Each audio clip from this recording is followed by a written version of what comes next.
Саламатсыздарбы, урматтуу Ош шаарынын тургундары, Ош шаарынын мэриясынын расмий баракчасынын катталуучулары, сиздерге бир маалымат менен бөлүшө кетейин. Кече жакында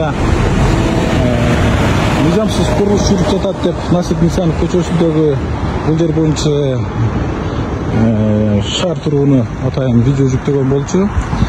Бул жерге негизинен атайын жумуш топ комиссия 2022 жылдын 15 ноябрында 40 чарчы метр жерге, бул жерге жеңил конструкция менен соода түйүнүн курууга уруксат берген чечим кабыл алган. Бирок муниципалдык менчик башкармалыгы текшерип келгенде булар 40 чарчы метр жердин ордуна 136,77 чарчы метрге бул жерге курулуш иштерин жүргүзүлгөндүгү аныкталган.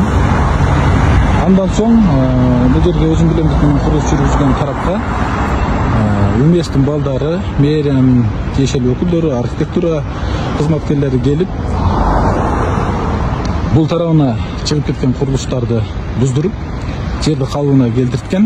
Ал эми мына бул мыйзамдуу түрдө алган 40 чарчы аянттагы курулуш иши гана калганда. Ал эми бул жагында мына мындай өзүңүздөр көрүп тургандай курулуш токтотулуп, бузулуп, калыбына келтирилген.